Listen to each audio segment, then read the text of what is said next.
Good afternoon to the jury members, faculty members and my dear students.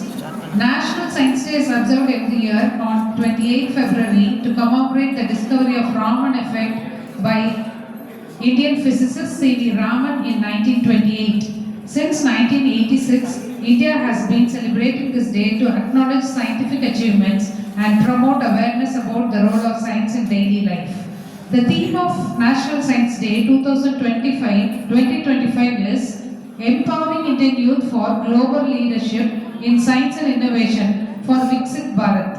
Schools, colleges and research institutions across India organize various activities such as essay writing, speech competitions and exhibitions to inspire students and encourage interest in scientific achievement. Thank you.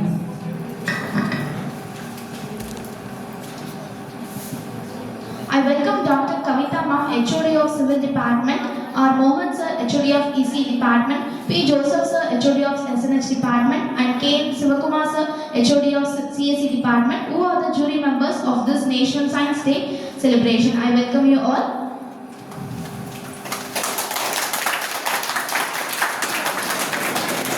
Here we have science debate to showcase it to you. Team A comes forward to talk on the topic, should humans establish a permanent settlement on other planets, benefits and challenges. I welcome Team A, which consists of Nandini, Aisha, Chenani, Deepa, Sindhuja and Monica. Here comes Nandini.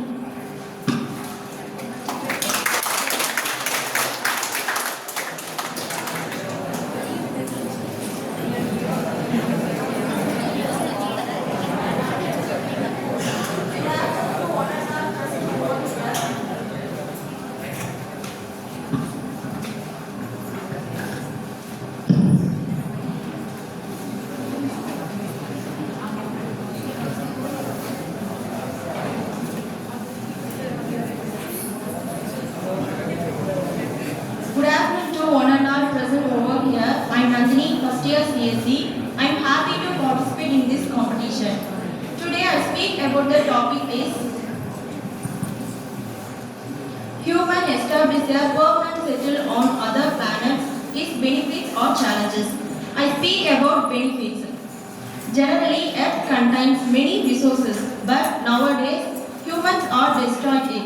Humans destroy day-to-day life for constructing buildings, houses, etc. We can't able to live in this country. Humans destroy the lakes, ponds, rivers, trees, forests for their regular activities. So upcoming people can't live in this earth. So we migrate to another planet is help for providing many sources.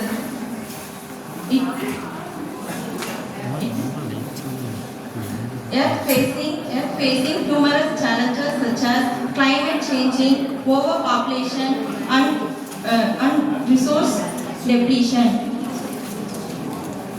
It contains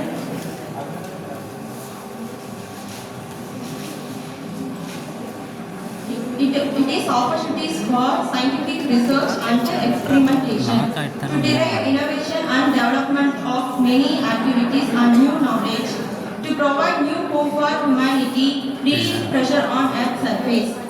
So, planning of migration to another planet is good for myself. It gives new resources for minerals, water, air, and energy sources. It is good opportunity and scientific research. Thank you for this opportunity.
a permanent settlement to other planet is benefit or challenge? Actually, it's challenge. Okay, I have some example. Earth gives breathable air and drinkable water. It's enough for humans, but in other planet, it's very risk actually. Distance. Do you know distance between Earth and other planets? Hopes is very far. We able to imagine it, but in reality, it's very difficult. Next, communication. Communication is the most important to conversation, but in other planets, it's a significant challenge. In case anybody have some emergency situation, what will we do? Do you think about it? It's very difficult. Then, if humans establish a permanent settlement to other planet, maybe it's affect her mental health. So it's not possible. It's impossible. Gravity. Gravity is important to human live in a planet, but in other planets have varying gravity levels. If human establish a settlement to other planet, do you think it? They flying like a butterflies. Oops, it's very funny. Do you imagine it? Next. Do you remember Chandrayaan-2? It is a failure one, actually. So I need more sources and technology to establish a permanent settlement to other planet. It's my conversation. Thank you for giving me this opportunity.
Establishing a permanent human settlement of the another planet, one of the greatest achievements for the human history. Thank you for this opportunity. Have a nice day.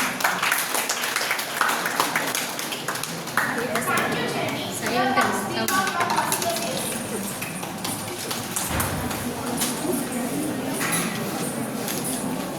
Silent advertisement.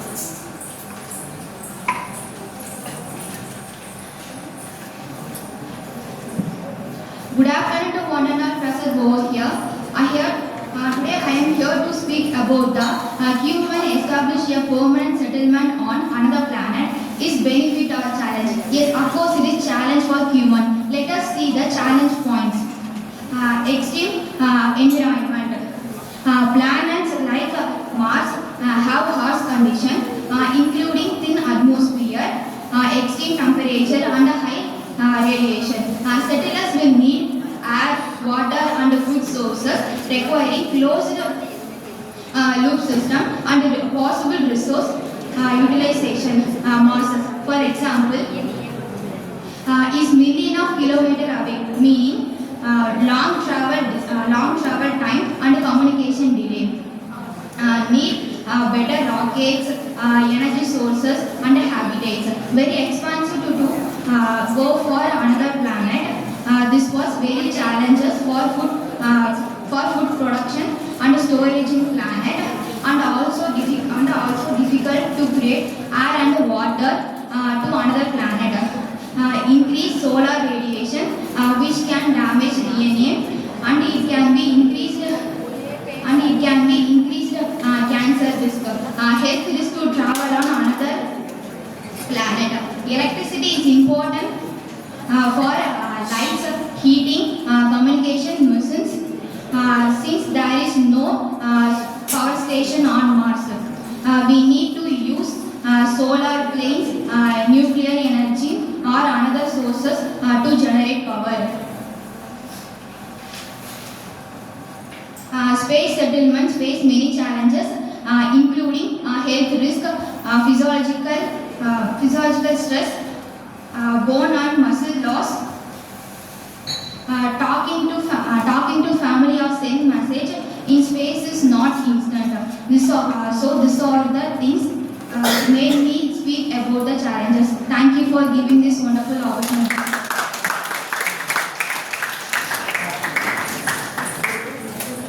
Thank you, Deepa. Here comes Sindhuja from first year study.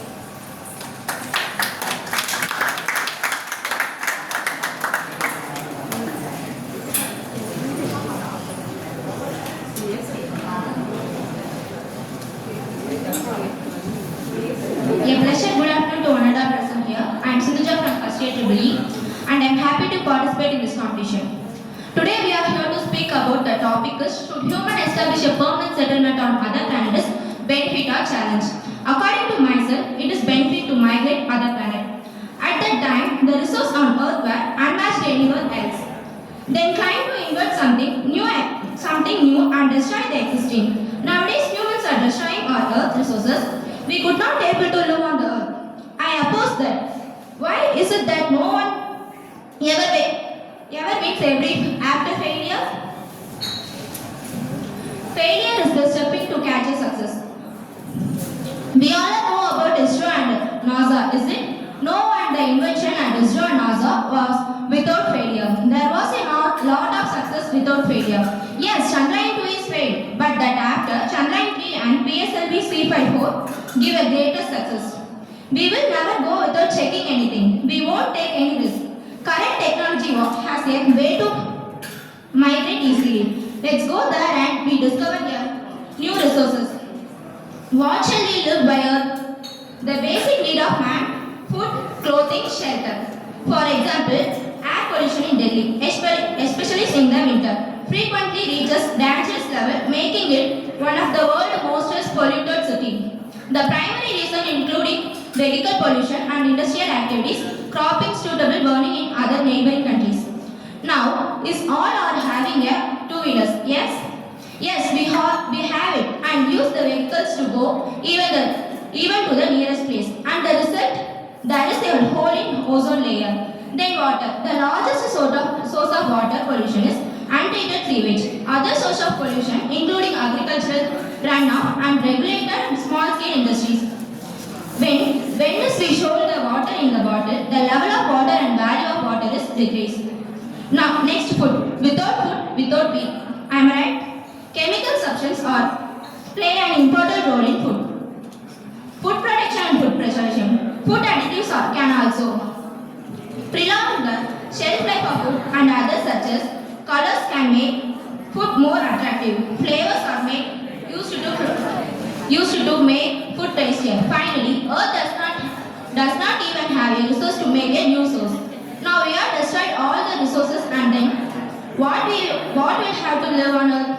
We have destroyed the water and polluted the food, and there is no left to live on Earth. So no more facilities to live on Earth, and we plan to migrate on habitable planets benefit to survive humans. If the planning of migration is not now, but maybe done in future, we use this properly. We have to lead the upcoming generation. Thank you for this powerful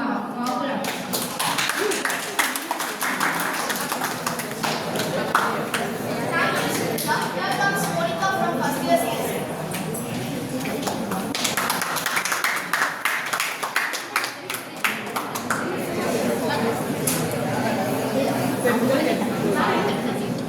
respected judges, teachers and my dear friends. Good afternoon everyone.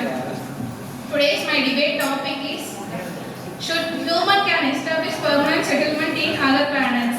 It is challenges or benefit? According to my point, it is very challenges. There are many big challenges we must before can live permanently in other planets. Planets like Mars, Jupiter are not like Earth. They are too cold, have no oxygen, water and food, and full of harmful radiation. It affects human being. We need strong buildings and spacesuits to survive in planet. We need more source and more technology. Traveling to another planet takes more time. Example, a trip to Mars takes 7 to 8 months. Unlike traveling in Earth, there is no gas station and repair centers in Earth. Taking to families or sending messages is very difficult. It is not possible in space. Mars to Earth takes about 20 minutes in one day. To migrate from our Earth to another planet is very difficult. It affects human beings both physically and mentally. And also it is very difficult for long-term settlement. And also it is very costly. The major challenges to securing funding for the long-term settlement. These are my points about what are the challenges in it. Thank you for this opportunity. Thank you.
நடுவர் அவர்களுக்கும் HOD மற்றும் பிற பேராசிரியர் அவர்களுக்கும் எப்படியோ கிளாஸை கட்டடிச்சு வந்துட்டோம்டா அப்படின்னு வந்திருக்கிற ஸ்டூடெண்ட்ஸ் அவர்களுக்கும் என்னுடைய முதற்க வணக்கத்தை தெரிவிச்சுக்கிறேன்.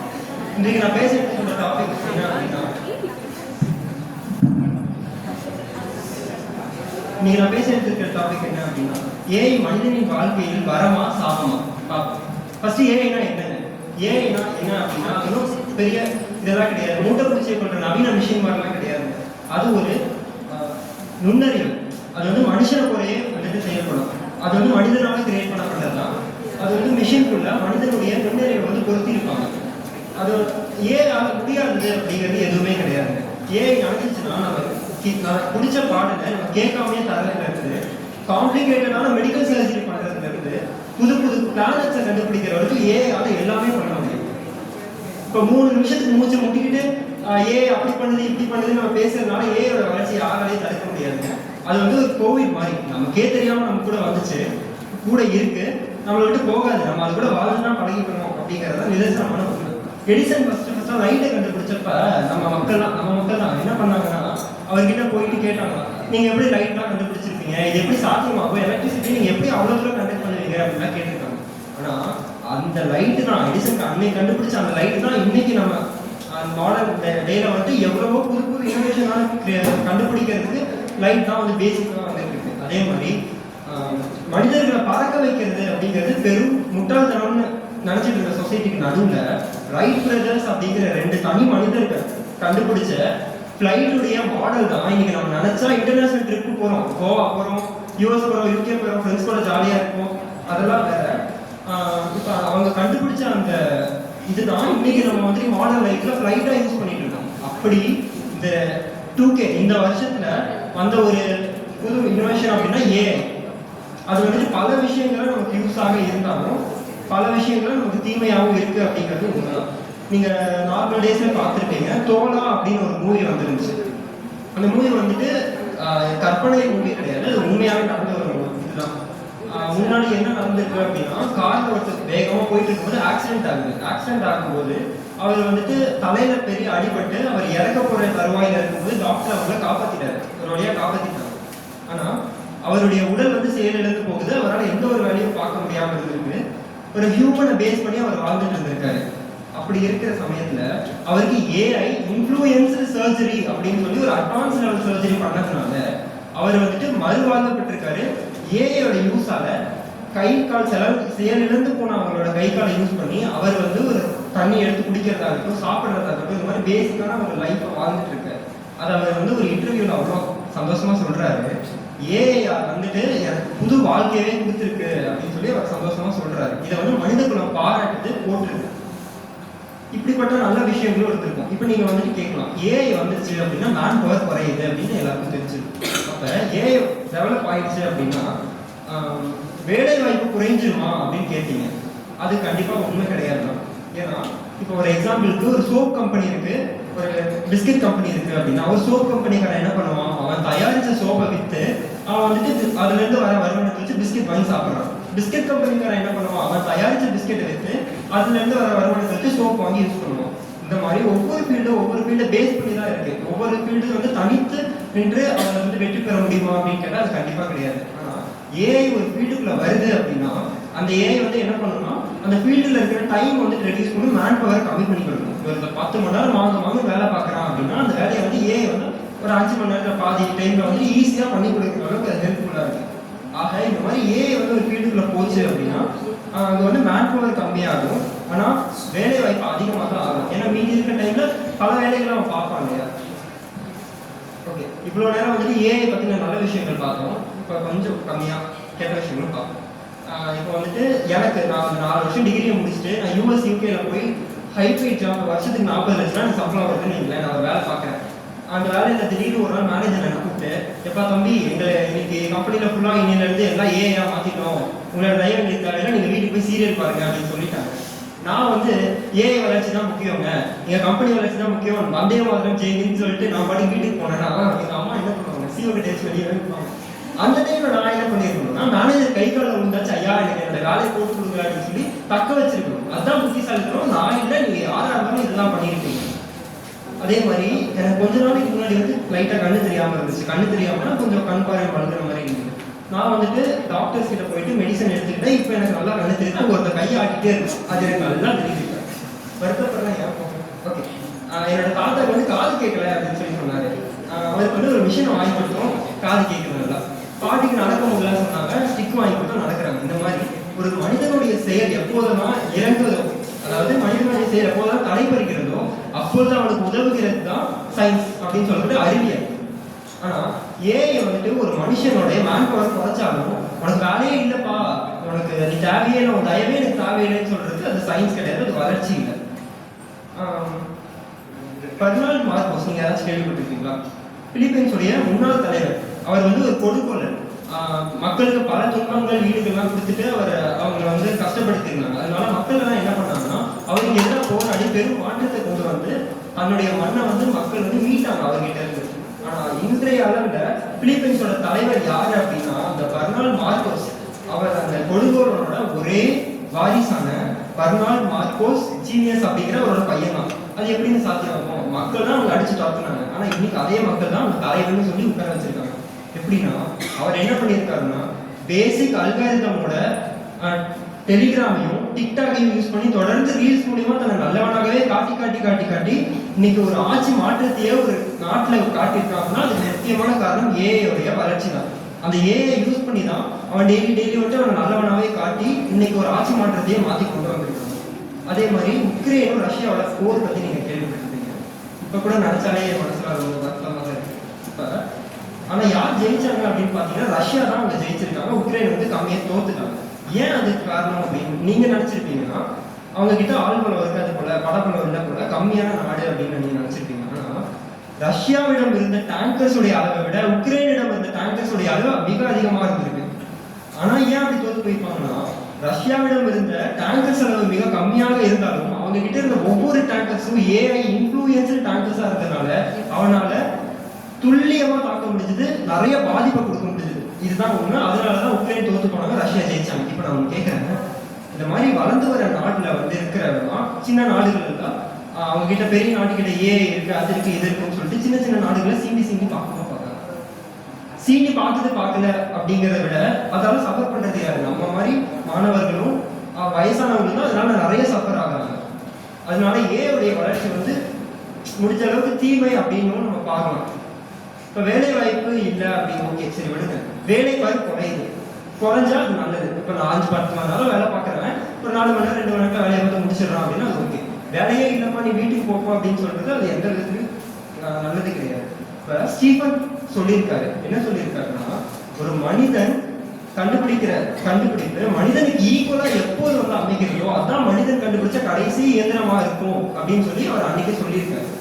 ஆக மனிதனுடைய இயக்கம் எப்போது தடைபடுகிறதோ அவனை உயர்த்துவதற்காக வரக்கூடிய வளர்ச்சி தான் அறிவியலின் வளர்ச்சி. மனிதன் எப்போது இயக்கத்தை முழுமையாக தவிர்க்கிறானோ அப்பொழுது வளர்கின்ற வளர்ச்சி தான் ஏஐயுடைய வளர்ச்சி என்று கூறி என்னுடைய உரையை முடிக்கிறேன். நன்றி.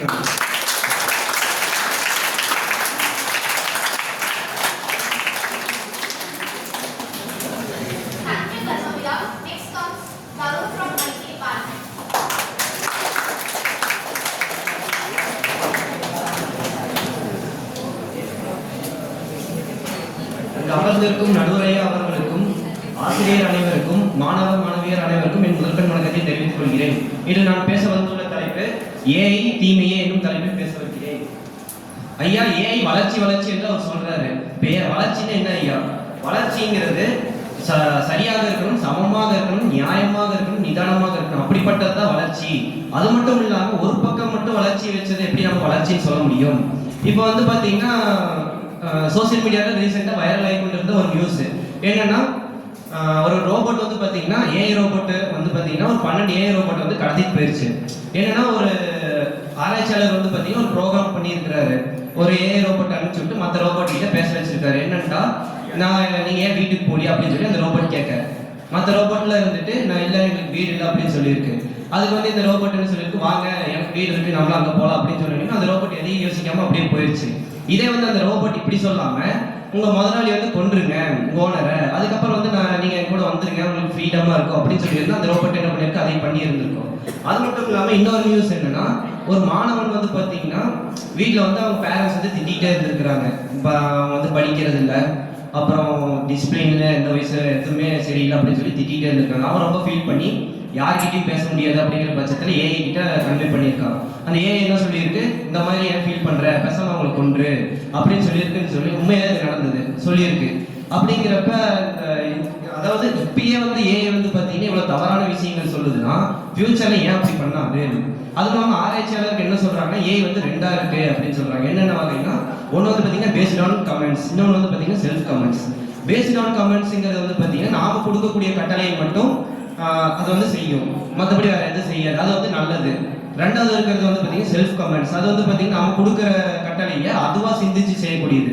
அப்படிங்கிறப்ப நாம கொடுக்குற கட்டளைக்கு அது மீறி செய்யும் பொழுது இப்போ நாம வந்து நம்மளுக்கு அடிமையா வச்சிருக்கிற ஏஐ வந்து ஏன் நம்மள வந்து அடிமையாக்காது அப்படின்னு சொல்லி ஆராய்ச்சியாளர்கள் சொல்றாங்க. இதுல என்னன்னா, வருங்காலத்துல வந்து இந்த ஏஐ நம்ம வந்து பயன்படுத்தணும்னா எப்படிதான் நம்மளுக்கு ஆபத்தை தான் உண்டாக்கும் அப்படின்னு சொல்றாங்க. இப்போ வந்து உங்களுக்கு ஒரு வினா இருக்கு, அப்ப ஏஐங்கிறது வந்து தீமையா அப்படின்னு சொல்லி. இப்போ நம்ம வந்து மனுஷங்க வந்து ஒரு சின்ன விஷயத்துக்கு முடி மேனுவலா செய்யாம ஒரு மிஷின் கிட்ட கொடுத்து செய்யும் பொழுது அது கண்டிப்பா தீமைங்கிறது இருந்தே ஆகும். இப்போ உதாரணத்துக்கு ஒரு போட்டோகிராஃபி இண்டஸ்ட்ரி எடுத்துக்கலாம். இப்போ போட்டோகிராஃபி இண்டஸ்ட்ரியில வந்து பார்த்தீங்கன்னா நம்ம ஒரு போட்டோ எடுக்கணும்னா நேரடியாக போகணும், அது வந்து பேக்ரவுண்ட் இருக்கணும், இந்த மாதிரி நிறைய ப்ராப்ளம் இருக்கு, அதனால எடுக்க முடியாது சில போட்டோஸ்லாம். இப்போ ஒரு ஆர்டிஸ்ட் கிட்ட போனோம்னா வரைய முடியாத ஒரு சில டிராயிங்ஸ்ல இருக்கலாம். அப்படிங்கிறதுக்கு முடி நம்ம துல்லியமா வந்து பார்த்தீங்கன்னா கொடுத்தோன்னே வித்தின் செகண்ட்ல வந்து பார்த்தீங்கன்னா இது ஏஐ வந்து நம்ம கன்வெர்ட் பண்ணி கொடுத்துருது. அப்படிங்கிறப்ப அவங்களுக்கு எவ்வளோ பெரிய லாஸ் ஆகும். அது மட்டும் இல்லாமல் இப்போ கம்பெனியில் வந்து பார்த்தீங்கன்னா அதிகமாக மேனுவலாக யூஸ், அதாவது ஒரு சராசரி மனுஷன் வந்து 3 மணி நேரம் வேலை செய்யக்கூடிய நேரத்தை ஒரு ஏஐ மிஷின் ஒர்க் பண்ணிச்சுன்னா 30 நிமிஷத்துல முடிச்சிருது.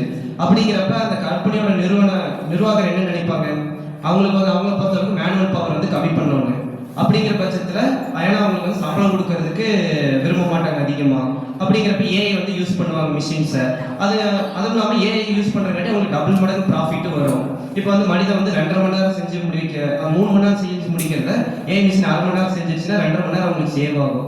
அப்படிங்கிறப்ப 2.5 மணி நேரத்தில் வேற ஒரு ப்ராஃபிட்டை அவங்க வந்து ப்ராஜெக்ட் செஞ்சு ப்ராஃபிட்டை வந்து ஏற்படுத்தலாம். அப்படிங்கிறப்ப என்ன பண்ணுவாங்க, எல்லா கம்பெனியும் ஏஐஸ் வந்து கொண்டு வருவாங்க. இப்போ நிறைய கம்பெனியில் கொண்டு வந்துட்டாங்க. இன்னும் ஃபியூச்சரில் போக ஏஐ வந்து அதிகமாக மிஷின்ஸில் அதிகமாச்சுன்னா நம்ம நாட்டில் வந்து வேலையின்மைங்கிறது வந்து அதிகமாயிடும். அடுத்தது வந்து பார்த்தீங்கன்னா ஏஐ வந்து பார்த்தீங்கன்னா ஒரு சிலர் வந்து தவறான விஷயத்துக்கு யூஸ் பண்ணுறாங்க. அது வந்து பார்த்தீங்கன்னா இதில் ஒரு டிஸ்அட்வான்டேஜ் நம்ம சொல்லலாம். அது மட்டும் இல்லை ஏஐ வந்து வளர வளர நாம் வந்து பார்த்தீங்கன்னா கதிர்வீச்சுகள் வந்து அதிகமாக யூஸ் பண்ணுறோம். இப்போ 2G இருந்தது 5G 4G 5G வருது. இப்போ ஃபியூச்சரில் பார்த்தீங்கன்னா 6, 7, 10 இந்த மாதிரி கூட வரலாம். அப்படிங்கிறப்ப இப்போ 5G யூஸ் பண்ணுறப்ப நிறைய உயிரினங்கள் வந்து பார்த்தீங்கன்னா இறந்து போகுது. அப்படிங்கிற பட்சத்தில் அதிகமான இது கதிர்வீச்சுகளை நாம் பயன்படுத்தணும்னா மனித இனமும் வந்து அழிஞ்சு போயிடும் அப்படின்னு சொல்லி நான் என்னோட அதாவது ஏஐ வந்து பார்த்தீங்கன்னா தீமைகளே சொல்லி என்னோட உரையை முடித்துக் கொள்கிறேன்.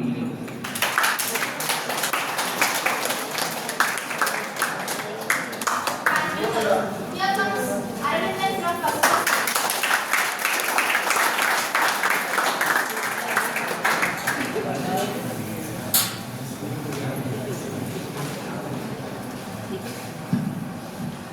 காலையில் காலேஜ் வந்து மாலை வீடு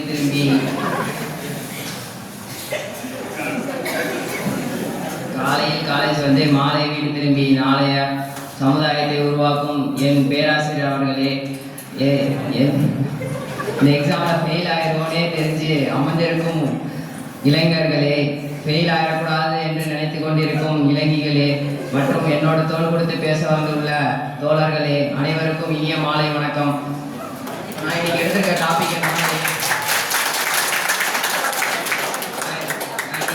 டாபிக் என்னன்னா ஏஐ தான்.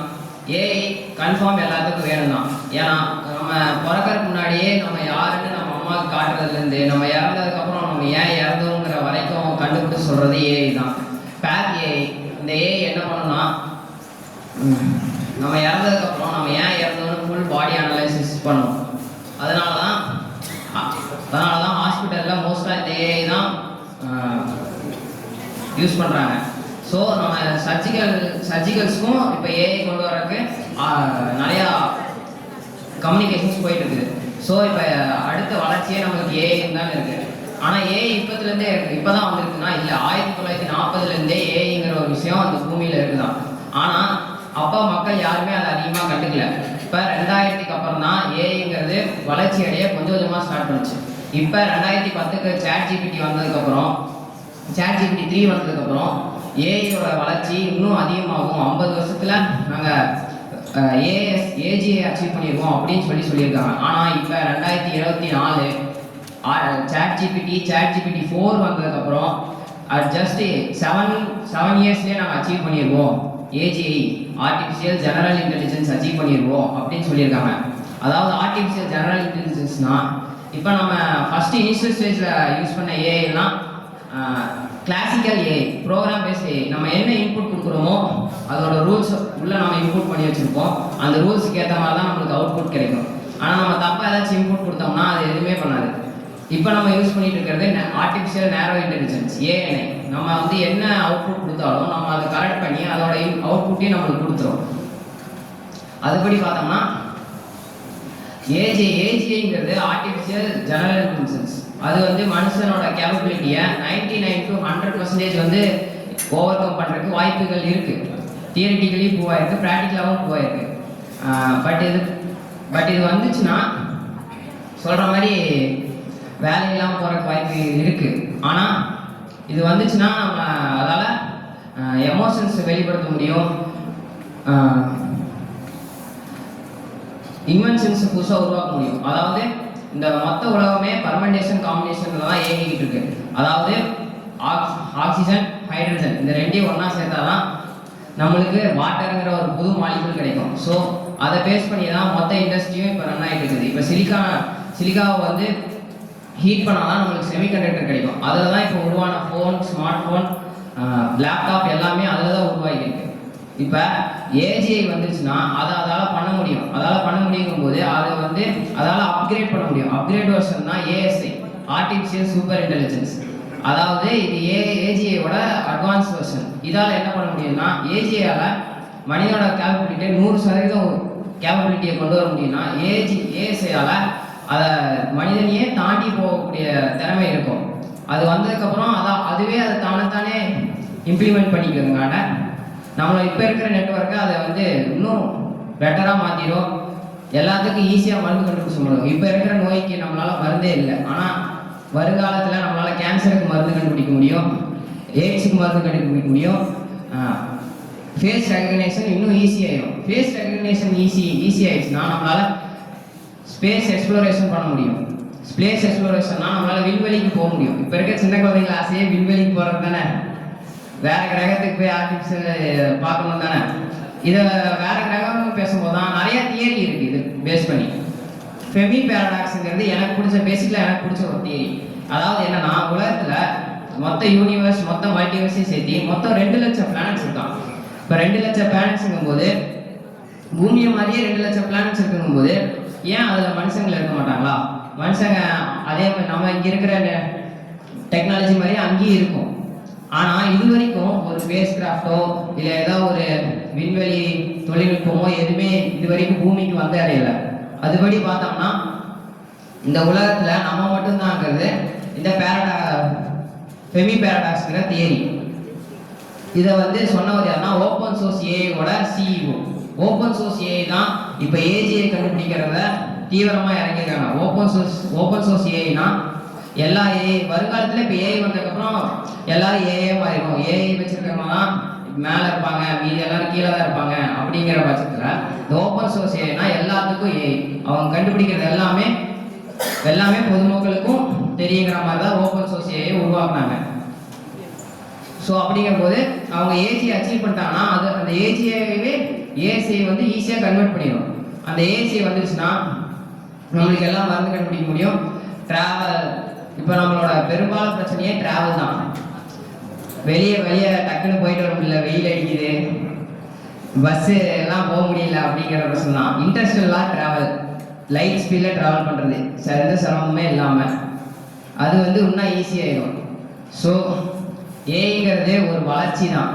எப்படி இருந்தாலும் ஏஐ வந்துச்சுன்னா மக்கள் அழிய தான் போகிறாங்கங்கிறது நிரசமான உண்மை தான். அதை ஏற்றுக்க முடியும் தான்.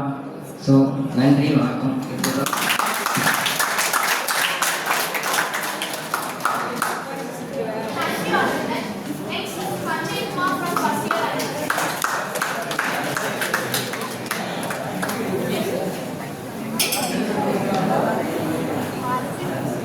நித்திக்கும் தேர்ந்தது திக்கெட்டும் வரட்டும் என் தமிழ் சாய்ப்பு நடத்துங்கள். சரி, எல்லாரும் இவனும் ஸ்டேஜ் ஏறிட்டான், இவன் என்ன பேச போறானோ, எல்லாரும் இப்பதான் அவங்க ஏஐ பத்தி பேசிட்டு போனாங்க, இவன் என்ன அதை பத்தி சொல்ல போறாங்கன்னு நீங்க நினைக்கிறீங்க. ஆனா இப்ப நான் சொல்ல போறது வந்து என்னன்னா, மனித இனத்தோட அழிவு வந்து இப்ப ஆரம்பிக்க போறதை பத்தி தான் நான் சொல்றேன். இப்ப வந்து இந்த ஏஐ வந்து இப்ப என்னதான் இப்ப நம்ம எல்லாருமே யூஸ் பண்ணிட்டு இருந்தாலும், ஆனா இந்த ஏஐ வந்து இன்னும் சில காலங்களில் அதோட சுயரூபத்தை காமிக்க போது நான் சொல்லுவேன். இப்ப வந்து ஏஐ வந்து எப்ப கண்டுபிடிச்சாங்கன்னா 1950 ஏஐ வந்து கண்டுபிடிச்சாங்க. ஆனா அந்த ஏஐ வந்து முழுசா வந்து ரெகக்னைஸ் பண்ணது வந்து 2011. ஆனா அப்ப இருந்து என்னன்னா ஏஐ வந்து இதில் யூஸ் பண்ணாங்கன்னா கிளாசிக்கல் டைப், அதாவது கொஞ்சமாக ஏஐ யூஸ் பண்ணிட்டு இருந்தோம். ஆனா அது அதிகமா பீக் போனது எப்பன்னா 2022.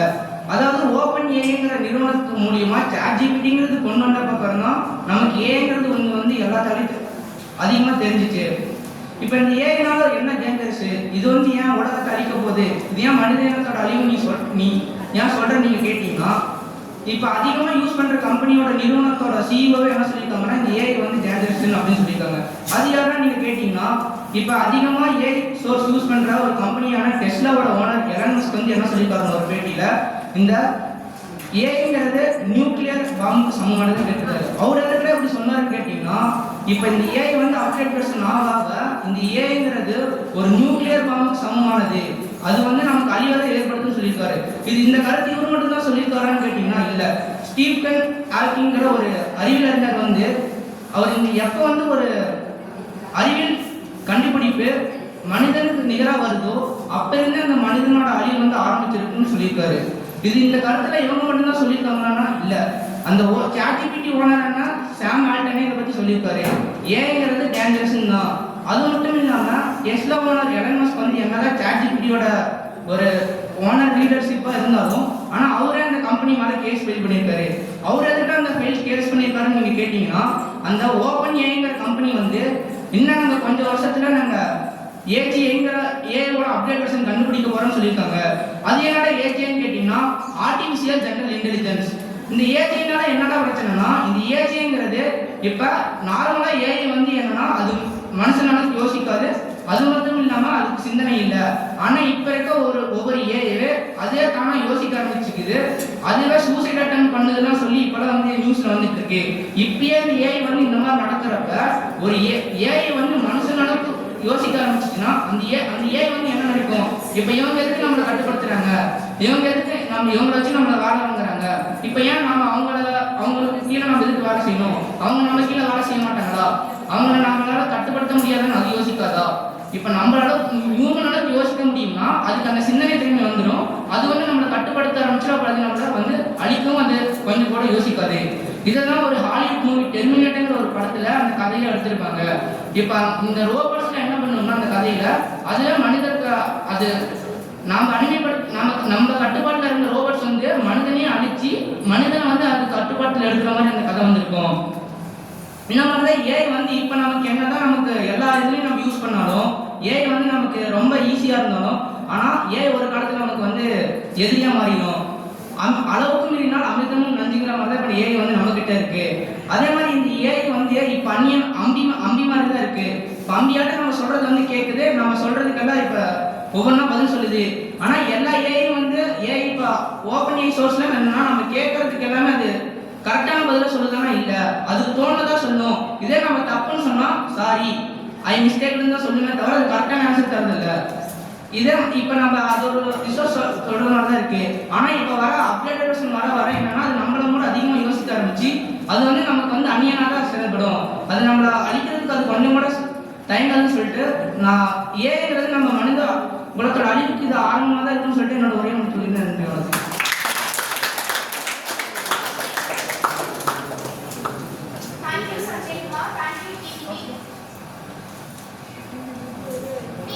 Comes forward to talk on the topic of climate change, individual versus government responsibilities. I welcome TC, which consists of Nitish Kumar, Sabarish, Sarvan Shukesh and Gokul Prasad. I welcome Nitish Kumar from first year today.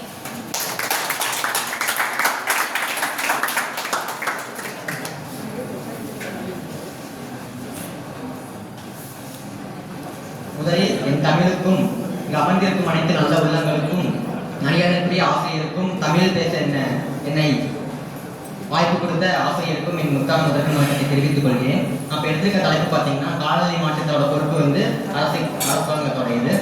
அதாவது தனிநபரோட பொறுப்பாக இருந்த காலங்கள்லாம் இப்போ போயிடுச்சு. இது வந்து அரசாங்கத்துடைய பொறுப்பாக மாறிடுச்சு. ஏன்னா காலநிலை மாற்றங்கிறது வந்து அரசாங்கத்தால நடவடிக்கை எடுக்கப்பட வேண்டிய ஒரு விஷயம். இப்போ பார்த்தீங்கன்னா தனிநபரோட பொறுப்பு பார்த்தீங்கன்னா பொறுப்பாக மட்டும்தான் இருக்கும். அவங்ககிட்ட ஒரு வளங்களோ செல்வங்களோ ஆளுமைகளோ அதை வந்து நம்ம அதை குறைக்கிறதுக்கான எதுவும் இருக்காது. இதே வந்து ஒரு அரசாங்கம் நினைச்சிச்சுன்னா அவங்ககிட்ட அனைத்துமே இருக்கும், அவங்களால வந்து அதை குறைக்கவும் முடியும். இப்போ வந்து நார்மலாக ஒரு நெகிழி கீழே கிடக்குதுன்னா அதை எடுத்துகிட்டு போய் குப்பை தொட்டியில் போடுற வரைக்கும் தான் அது வந்து தனி மனிதனோட பொறுப்பாக இருக்கும். இதே அந்த தெருவில் வந்து குப்பை தொட்டி வைக்கிறதும் அந்த நெகிழி வந்து உருவாக்குறது தடுக்கிறதும் ஒரு அரசாங்கத்தோட பொறுப்பாக மாறிடுது. இந்த மாதிரி உருவாக்குறதையும் தடுத்துட்டாங்கன்னா அது வந்து தனிநபர்கிட்ட வரவும் வராது, அதை அவங்க வந்து யூஸ் பண்ணவும் மாட்டாங்க. அது எரிக்கூடாதுன்னு சொல்லி நம்ம விழிப்புணர்வை ஏற்படுத்த வேண்டிய தேவையோ அமையாது. பார்த்தீங்கன்னா இது வெறும் சாதாரண பிரச்சனை மட்டும் இல்லை, இது வந்து எதுக்கு வழிவகுக்கும்னா ஒரு வெள்ளம், நிலநடுக்கம், நிலவெடிப்பு, அளவுக்கு அதிகமான மழை பெய்யறங்காட்டி விவசாயம் பாதிக்கப்படும். அதனால பார்த்தீங்கன்னா தனிநபரும் பாதிக்கப்படுவான். இது வந்து தனிநபரால் மட்டும் பாதிக்கப்பட மாட்டான், ஒரு சமூகமே பாதிக்கப்படும். இதனால கவர்மெண்ட் மட்டும்தான் இதுக்கு வந்து கரெக்டான ஆக்ஷன் எடுக்க முடியும். இப்போ அதே மாதிரி 2005 வந்து ஐரோப்பிய ஒன்றியம் சேர்ந்து ஒரு இயக்கம் அமைச்சு 22% வந்து கிளீன் கேஸ் எமிஷனை வந்து தடுத்திருக்காங்க. அதே மாதிரி எல்லா நாடுகளும் பண்ணாங்கன்னா அவங்களால குறைக்க முடியும். அதே மாதிரி நம்ம தமிழ்நாடே பார்த்தீங்கன்னா 2022 வந்து ஒரு இயக்கத்தை அமைச்சு கிட்டத்தட்ட 500 கோடி வந்து இதுக்கு மட்டுமே ஒதுக்கீடு செஞ்சு இதை வந்து கம்மி பண்ணியிருக்காங்க. அதாவது WHO வேர்ல்டு ஹெல்த் ஆர்கனைசேஷன் என்ன சொல்றாங்கன்னா கிட்டத்தட்ட 2,50,000 வந்து இந்த காலநிலை மாற்றத்தினாலேயே போகும்னு சொல்றாங்க. இது வந்து தனிநபரோட பிரச்சனையை மட்டும் இருக்காது, ஒரு சமூகத்தோட பிரச்சனையா மாறிடும். நீங்க வந்து ஏரிகளோ குளங்களோ தனிநபரால் கட்டப்படல, இது வந்து ஊர் கூடி ஒரு ஏரிகளும் குளங்களும் அமைச்சு அதனாலதான் இங்க நிறைய அரண்மனைகள் நிறைய கோயில்கள் இருக்கு. அந்த கோயில் கல்வெட்டுகள் வந்து ஜாதி மதம் எல்லா பேரும் இருக்கு. அதே மாதிரி ஒரு தனிநபர் சேர்ந்து தனிநபரை தான் இவங்களால அமைக்க முடியும், ஒரு ஊரை அமைக்க முடியாது. இதே ஒரு இதே ஒரு அரசாங்கம் நினைச்சிச்சுன்னா அந்த ஊரை அமைச்சு அதுக்கான சட்டங்களும் திட்டங்களும் அமைச்சு அவங்களை வந்து அதுக்காக நாங்கள் வழிவகுக்க முடியும். அதே மாதிரி ஐக்கிய நாடுகள் அமைப்பு என்ன சொல்றாங்கன்னா, அதாவது 2050 இந்த வந்து காலநிலை மாற்றத்தை வந்து நாம வந்து கட்டுப்படுத்தி ஆகணும். அப்படி கட்டுப்படுத்தணும்னா வளர்ந்து வர நாடுகள் வந்து கிட்டத்தட்ட 500 பில்லியன் வந்து செலவு செய்யணுங்கிறாங்க. இதே அதுக்கு மேல போயிடுச்சுன்னா நம்ம இதை கையெடுக்க முடியாது, இதை வந்து நம்ம கண்ட்ரோல் பண்ண முடியாதுன்னு சொல்றாங்க. ஸோ செலவு அதிகமாகும்னு சொல்றாங்க. அதே மாதிரி பார்த்தீங்கன்னா இதுக்கான முன்னேற்பாடுகளும், அதாவது கண்டிப்பாக அது வந்து பேரிடருக்கு தான் கொண்டு போவோம். அப்படி பேரிடர் கொண்டு போகிறப்போ அதுக்கு வந்து நம்ம தடுக்கிறதுக்கு அமைப்புகள் அமைக்கிறது வந்து ஒரு தனி மனிதனால முடியாது. இதே ஒரு அரசாங்கம் நினைச்சிச்சுன்னா ஒவ்வொரு ஊர்லேயும் தனித்தனி குழுக்கள் அமைச்சு ஒரு பேரிடர் மேலாண்மையை உருவாக்கி அவங்களால அந்த காலநிலை மாற்றத்தை வந்து கட்டுப்படுத்த முடியும். அதே மாதிரி ஒரு தனி மனிதன் நினைச்சாங்கன்னா அவங்க கிட்ட அந்த எதுவும் செல்வாக்குகள் ஆளுமைகள் எதுவும் இருக்காது. இதை வந்து ஒரு அரசாங்கம் நினைச்சா கண்டிப்பாக அது முடியும். எனவே இது வந்து தனி மனிதனோட பிரச்சனையும் இல்லை, இது வந்து தனி மனிதனால பொறுப்பு இல்லை, இது வந்து ஒரு அரசாங்கத்தோட பிரச்சனை. அவங்களால் மட்டும்தான் அதை வந்து தடுக்க முடியும். எனவே தெக்கட்டும் பரவட்டும் தீந்தமிழ் நோக்கி திறனென்று போகட்டும் தமிழ்பகை ஆசை என்று கூறி விடைபெறுகிறேன். நன்றி.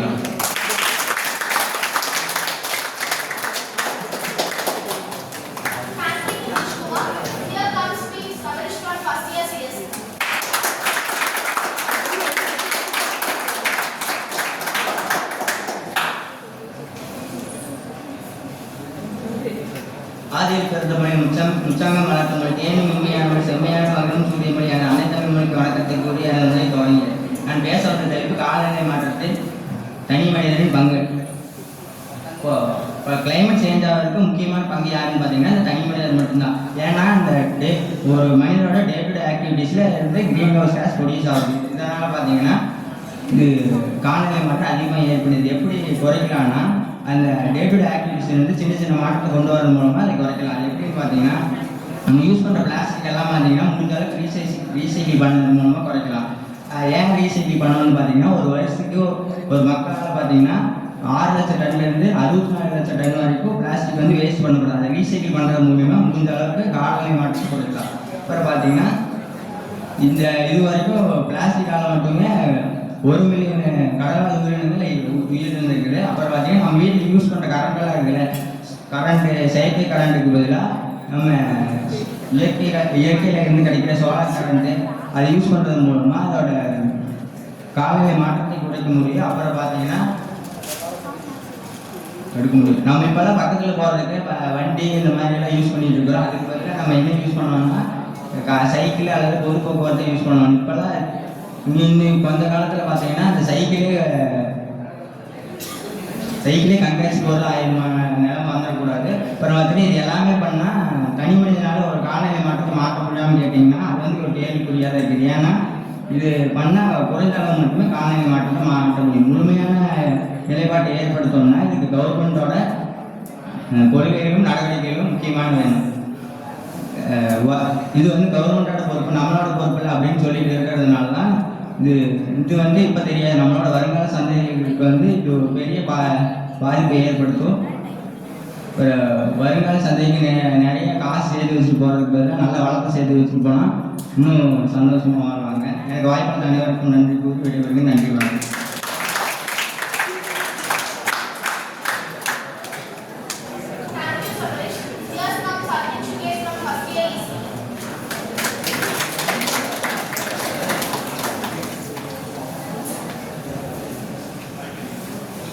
என்னுடைய மதிப்பிற்குரிய ஆசிரியர் மற்றும் மாணவர்கள் அனைவருக்கும் இனிய மத்திய வணக்கம். நான் பேச வந்த டாபிக் என்னன்னா காலநிலை மாற்றத்துக்கு காரணம் கவர்மெண்ட் மட்டும் தான். ஃபர்ஸ்ட் ஆஃப் ஆல் காலநிலை மாற்றம்னா என்ன? புவி வெப்பமயமாதல் தான் காலநிலை மாற்றத்துக்கான காரணம். புவி வெப்பமயமாதல்னா தொழிற்சாலையில் வரக்கூடிய டேட்டா ஃபில்டர் பண்ணாமல் அப்படியே இருக்குது. அடுத்து வாகன புகை, அப்புறம் நெகிழி பையை வந்து எரிக்கிறது. அடுத்து டாபிக் பண்ணுவோம் சட்டம் மற்றும் கொள்கை உருவாக்குறது. அரசாங்கம் வந்து சுற்றுச்சூழல் பாதுகாக்க மொத்தம் 66 சட்டங்கள் கொடுத்துருக்காங்க. எப்போனா 2021 25 அந்த 66ல் 2 மட்டும் பார்ப்போம். ஃபர்ஸ்ட் வந்து மாசு உற்பத்தி குறைத்தல். மாசு உற்பத்தி குறைக்கணும்னா இப்போ இங்கே அப்ராக்சிமேட்டாக ஒரு சும்மா எடுத்துட்டாமே ஒரு 200 பேர் இருப்பீங்க. அந்த 200 பேர் வீட்டில் ஒரு வீட்டுக்கு ரெண்டு வெஹிக்கிள் வச்சா கூட 400 வெஹிக்கிள் வச்சு. ஸோ 400 வெஹிக்கிள்னா think about smoke and think about ozone layer public affect பண்ணுது. ஸோ கவர்மெண்ட் என்ன சஜஸ்ட் பண்ணுறாங்கன்னா நியூ ஜெனரேஷன் வெஹிக்கிள் யூஸ் பண்ண சொல்கிறாங்க. அடுத்து மறுசுழற்சின்னு ஒன்று கிடையாது. நீங்கள் யூஸ் பண்ண பொருளை திரும்ப ரீசைக்கிள் பண்ணி யூஸ் பண்ணுறோம். அதான் ரெடியூஸ் ரீசைக்கிள். ஸோ இதை வந்து 10 to 15 years before neodymium plastic பார்த்துருந்தாங்க. அந்த பிளாஸ்டிக் வந்து நீங்கள் ஒன் டைம் இன்வெஸ்ட்மெண்ட் வாங்கிட்டீங்கன்னா போதும், திரும்ப நீங்கள் எத்தனை டைம் வேணால் யூஸ் பண்ணிக்கலாம். அடுத்த விதி மட்டும் மாற்றுங்க. ஒரு இண்டிவிஜுவல்னால எவ்வளோ தான் விதி திரட்ட முடியும் காலநிலை மாற்றத்துக்காக? ஸோ முடியாது. ஸோ கவர்மெண்டால் மட்டும்தான் பண்ண முடியும். அடுத்து சுற்றுச்சூழல் ஒப்பந்தம். உலகத்தில் உள்ள அனைத்து கண்ட்ரியும் இணைந்து ஒரு ஒப்பந்தம் போட்டாங்கன்னா அமௌண்ட் திரட்டாங்கன்னா காலநிலை மாற்றத்தை 5 to 10 years கண்டிப்பாக மாற்ற முடியும்னு நான் சபை கொடுத்துருக்காங்க. இதை பற்றி ஒரு ஆர்டிஸ்டான ஒரு ஆர்டிகல் ரைட்டர் வந்து எழுதியிருக்காரு. என்னன்னா இந்த ஆர்டிகல் தான் 2020 பெஸ்ட் செல்லிங் அவார்டாக வாங்கியிருக்கு. அடுத்து கல்வி மற்றும் விழிப்புணர்வு. இங்கே இருக்கிற 30% ஆஃப் பாய்ஸ் அல்லது கேர்ள்ஸுக்கு வந்து காலநிலை மாற்றம்னே தெரியாது. என்ன நினைப்பாங்கன்னா அதான் நிகழ்காலம் நடந்த காலம் நினச்சி கூட உட்காந்துருக்கலாம். ஸோ இதை பற்றி பாட புத்தகத்தில் கண்டிப்பாக வரணும். அடுத்து விழிப்புணர்வு. பள்ளி மற்றும் கல்லூரியில் படிக்கிற அனைத்து இருக்கிறவங்களுக்கும் கண்டிப்பாக கொடுக்கணும் விழிப்புணர்வு. அடுத்து பொது அறிவுறுத்தல் மற்றும் விழிப்புணர்வு. காலநிலை மாற்றத்தை தாக்கம் குறித்து பொதுமக்களுக்கு விழிப்புணர்வு கண்டிப்பாக தரணும். அடுத்து சுற்றுச்சூழல் பாதுகாப்பு. இந்த ஒரே ஒரு இதில் மட்டும்தான் இண்டிவிஜுவலால் பங்கேற்க முடியும். என்னன்னா இந்த ட்ரீஸ் நடுறது, அது இல்லாமல் வெஹிக்கிள்ஸ் யூஸ் பண்ணுறது, வெஹிக்கிள்ஸ் யூஸ் பண்ணாமல் இருக்கு. அடுத்து பசுமை திட்டம். பசுமை திட்டம்னா ஒன்றும் கிடையாது. காடுகளை பாதுகாக்கிறது, மரங்கள் நடுறது, நம்ம நீர்வளம் பாதுகாக்கிறது. இண்டிவிஜுவல்னால காடுகளை பாதுகாக்க முடியாது. மரங்கள் நடலாம். ஒரு சர்வே என்ன சொல்றதுன்னா ஒரு இண்டிவிஜுவல்னால லைஃப் லாங் 10 lakh ட்ரீஸாக நடவே முடியும். அதுக்கப்புறம் கவர்மெண்ட் நினைச்சாலும் அவங்க டெய்லியே 10 lakh ட்ரீஸ் நட முடியும். அடுத்து நீர்வளம் பாதுகாக்கிறோம் இண்டிவிஜுவல்ஸாக பண்ண முடியாது. அடுத்து பேரிடர் மேலாண்மைனா ஒரு 2 to 3 weeks பிஃபோர், அதாவது வந்து ஒரு ஃப்ளட் அவுட் ஹெவி ரெயின்ஃபால் நடக்கிறதுக்கு ஒரு 2 to 3 weeks பிஃபோரே ஆர்மியும் மெடிக்கல் கேம்ப் நடத்துவாங்க. அந்த மெடிக்கல் கேம்ப்ல பீப்புள்ஸ் எப்படி ஹெல்ப் பண்ணணும்னு யோசிப்பாங்க. அதுதான் பேரிடர் மேலாண்மை. இதில் வந்து இண்டிவிஜுவல்ஸ் பார்ட்டிசிபேட் பண்ணலாம். எப்படின்னா ஆஸ் ஒரு ஹெல்த் இன்ஸ்பெக்டரோ இல்லை டாக்டரோ இல்லை ஒரு ஆர்மி வைத்தரோ.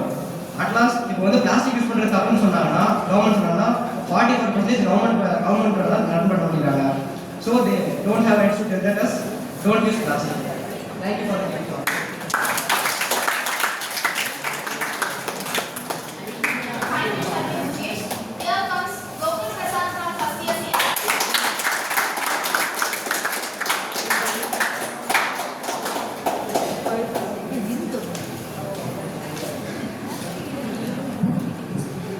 தமிழை வணங்குவது வழக்கம், அதுவே என் பழக்கம். தமிழே என்றும் என் முழக்கம். அது இங்கு வந்துள்ள அனைவருக்கும் என் வணக்கம். இதுவே என் உரையின் துவக்கம். நான் பேச எடுத்துக்கொண்ட தலைப்பு என்னன்னா, காலநிலை மாற்றத்துக்கு பொறுப்பு தனி மனிதனே. தனி மனிதன் காலநிலை மாற்றத்துக்கு பொறுப்பாக முடியுமா? கண்டிப்பாக பொறுப்பாக முடியும். கவர்மெண்ட் மட்டுமே அது ஆக்ஷன் எடுக்க முடியாது. தனிநபர்னால் மட்டுமே பண்ண முடியும்னு விஷயம் கிடையாது. 2 பேரும் சேர்ந்தால் மட்டும்தான் பண்ண முடியும். தனிநபர் செய்ய வேண்டிய தனிநபர் வாழ்க்கையில ஒரு குறிப்பிட்ட சில செயல்களால செய்யறதுனால நம்மளால காலநிலை மாற்றத்தை கொஞ்சம் குறைக்க முடியும். அது மட்டும் இல்லாத இப்போ செய்யற தனிநபர் சிறிய மாற்றம் செய்யறது கூட வருங்காலத்துல பெரிய ஒரு தாக்கத்தை உருவாடலாம். தனிநபர் விழிப்போடு இருந்தால் மட்டும்தான் கவர்மெண்ட்டையும் நிறுவனங்களையும் தொழிற்சாலைகளையும் மாற்றி அமைக்க ஊக்குவிக்க முடியும். ஏன்னா இப்போ தொழிற்சாலைகளும் நிறுவனங்களும் பார்த்தீங்கன்னா அதிக அளவு கார்பன் டை ஆக்சைடை வெளியேறாங்க. கார்பன் டை ஆக்சைடு வெளியேறதுனால காற்று மாசுபாடு ஆகுது. அதுவும் இல்லாத தொழிற்சாலை கழிவுகள்னால நீர் மாசுபாடு, நில மாசுபாடு அதிகமாக ஆகுது. இதுக்கு கவர்மெண்ட் தான் அதிகமாக ஆக்ஷன் எடுக்கணும். அதுக்காக தனி மனிதர்களாக இருக்கு நாம ஒன்று கூடி எல்லாரும் சொன்னால் மட்டும்தான் கவர்மெண்ட் ஆக்ஷன் எடுக்கிறாங்க. இப்போ வரைக்கும் பார்த்தீங்கன்னா இது இழுத்துட்டு இருக்குது. அது மட்டும் இல்லாத நம்மளால தனிநபர்களால செய்யக்கூடிய ஒரு செயல்களும் இருக்கு. ஏன்னா மின்சாரத்தை நம்ம சேமிக்கணும். செயற்கை மின்சாரம் தான் அதிகமாக பயன்படுத்திட்டு இயற்கை மின்சாரத்தை யாரும் பயன்படுத்துறதில்லை. செயற்கை மின்சாரத்தை சிக்கனமாக பயன்படுத்துங்க. எப்படின்னா என்ன மாதிரி ஒரு சில பேர் இருப்பீங்க, நைட்டு பார்த்தீங்கன்னா ஃபேனை போட்டு தூங்குவீங்க. எவ்வளோ உணர் அடித்தாலும் சரி, 2 விசிட் போட்டீங்கனாலும் ஃபேனை போட்டு தூங்கிட்டு இருப்பீங்க. அப்படியெல்லாம் பண்ணாமல் கொஞ்சம் ஃபேனை குறைச்சாலும் வச்சு தூங்கிக்கலுங்க. அது மட்டும் இல்லாத சார்ஜ் போடுறது அப்படி சார்ஜ் போட்டுட்டு நீங்கள் ஃபோனை சார்ஜ் போடுறீங்கன்னா அது சார்ஜ் போட்டு முடிச்சுட்டு ஃபோனை மட்டும் எடுத்து போவீங்க. சார்ஜ் போட்டதை ஆஃப் பண்ண மாட்டீங்க, சுவிட்ச் ஆஃப் பண்ண மாட்டீங்க. அதுவும் பண்ணக்கூடாது. அதுவும் இல்லாத மறுசுழற்சி ரொம்ப முக்கியமான விஷயம். ஒன்றும் இல்லை, நீங்கள் அசால்ட்டாக ஒரு பாட்டில் வெளியே போய் போட்டு போயிடுறீங்க. 20 பாட்டில் இருந்தால் 1 கிலோ பாலித்தீனை நம்ம ஃபைபர் நம்மளால் உருவாக்க முடியாது. அந்த பாலித்தீன் ஃபைபர்னால நம்ம துணிகளை உருவாக்க முடியும். நான் ஒரு புதிய பாட்டில் செய்கிறத விட 8 மடங்கு விலை குறைவில் ரீசைக்கிள் பாட்டிலை செய்ய முடியும். இப்போ கடந்த ஆண்டு மட்டும் 1 லட்சம் பாட்டிலை ரீசைக்கிள் பண்ணி 150 மெட்ரிக் டன் அளவு கார்பன் டை ஆக்சைடு வெளியீட்டை தடுத்துருக்குறாங்க. 1 டன்னுனா 1000 கிலோ. அப்போ 150 டன்னா நீங்களே கணக்கு போட்டுக்குங்க. அதுவும் இல்லாத சுற்றுச்சூழலாம் நாம தான் பாதுகாக்கணும். ஒவ்வொரு தனி மனிதனாலும் அதை எடுத்துக்கிட்டால் மட்டும்தான் பாதுகாக்க முடியும்.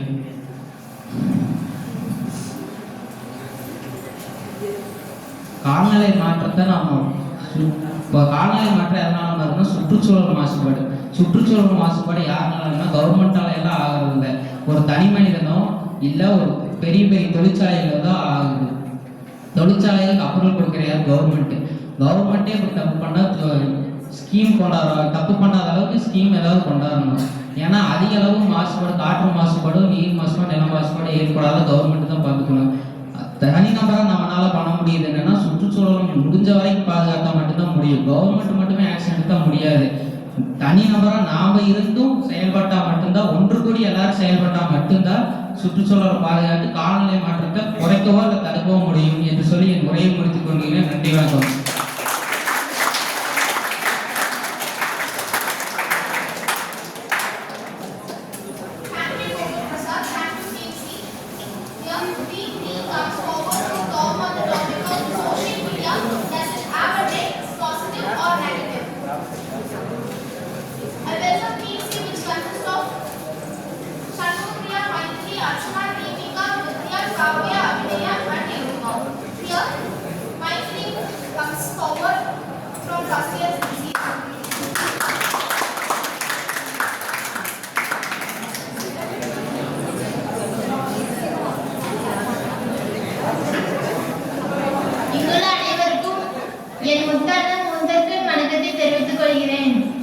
நான் பேச வந்துள்ள தலைப்பு சமூக வலைதளங்களின் நன்மையா தீமையா. சமூக வலைதளங்கள் என்பது நாணயத்தை போல நன்மை தீமை என இரு பக்கங்களை கொண்டது.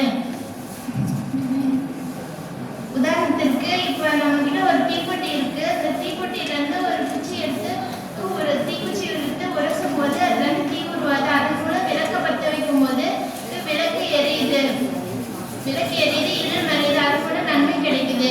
இப்போ அதுவே தீக்குச்சியை வச்சு வீட்டை எரிக்கும் போது பொருள் சேதாரம் ஏற்படுது, உயிர் சேதாரம் ஏற்படுது. இது போல பேரழிவு ஏற்படுது.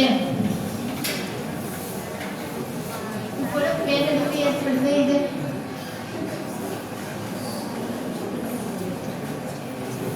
அந்த தீக்குச்சியை வச்சு வீட்டை எரிக்க போறோமா விளக்கு ஏற்க போறோமாங்கிறது நம்மளோட எண்ணங்கள்லயும் செயற்பாடுகள்லயும் தான் இருக்கு. அதே போல சமூக வலைதளங்களை பயன்படுத்தி நன்மைகளை பெற போறோமா இல்ல தீமைகள்ல மூழ்க போறோமாங்கிறது நம்மளுடைய மனநிலை சார்ந்ததுதான். இப்போ இந்த கருத்து சின்னவங்கள்ல இருந்து பெரியவங்க வரைக்கும் சமூக வலைதளங்கள்ல பயன்படுத்தி ரொம்ப பயனுள்ளதாக உள்ளது. சமூக வலைதளங்கள் கையாளுவதில் இந்தியா 7வது இடத்துல உள்ளது. ஒரு பொருளை நமக்கு அடிமையா இருக்க வரைக்கும் தான் அது நல்லது, நமக்கு நன்மை. அந்த பொருளுக்கு நம்ம அடிமையாயிட்டோம்னா நமக்கு தீமை தான். நம்ம அந்த பொருளுக்கே அடிமையாயிட்டோம்னா அந்த பொருளை நம்ம அழிச்சிடும். போர் அடிச்சா பாட்டு, டான்ஸ், காமெடி, வீடியோன்னு இப்படி எவ்வளவோ இருக்கு. நம்ம திறமையை கூட காட்டலாம். இன்ஸ்டால ரீல்ஸ் போட்டு ஃபேமஸ் ஆகலாம். யூடியூப் சேனல் ஆரம்பிச்சு காசு கூட சம்பாதிக்கலாம். நான் உனக்கு ஒரு விஷயம் பிடிச்சிருக்கு, அதே விஷயத்த அந்த மாதிரி விஷயம் பிடிச்சவங்க கூட குரூப் சேரலாம்.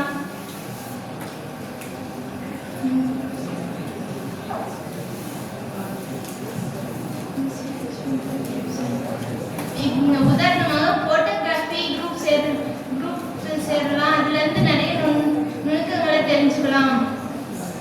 திருநெல்வேலியில இருந்தா எப்படின்னா தெரியும். அதே மாதிரி உனக்குள்ள இருக்க திறமையை உனக்குள்ளேயே வச்சுக்கிட்டா எப்படி தெரியும். சமூக வலைதளங்களை பகிரும் போது உனக்குள்ள இருக்க திறமையை பகிர்றதுக்கு சமூக வலைதளங்கள் வந்துட்டு ஒரு மேடையா இருக்கு.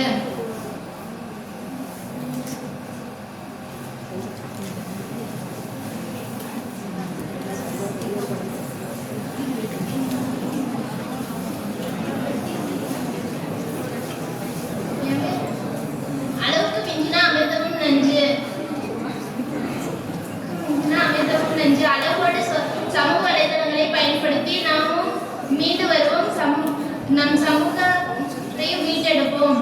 எனவே சமூக வலைதளங்களை பயன்படுத்துவது நன்மை என கூறி எனது உரையை முடிக்கிறேன். நன்றி.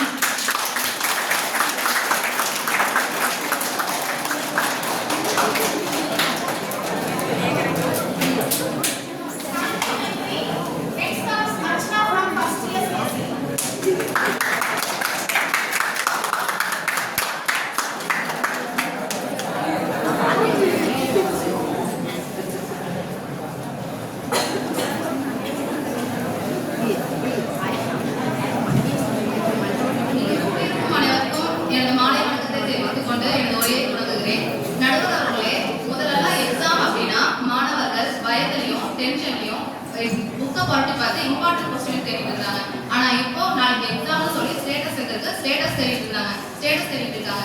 இப்பெல்லாம் எதா இருந்தாலும் ஸ்டேட்டஸ் தான். ஒருத்தவங்க மனநிலை எப்படி இருக்குன்னு சொல்லி அவங்க கிட்ட பேசி தெரிஞ்சுக்கிறத விட அவங்களோட ஸ்டேட்டஸ் பார்த்தாலே தெரிஞ்சுக்கலாம் அவங்க சந்தோஷமா இருக்காங்களா இல்லை டிப்ரெஷன்ல இருக்காங்களா அப்படின்னு.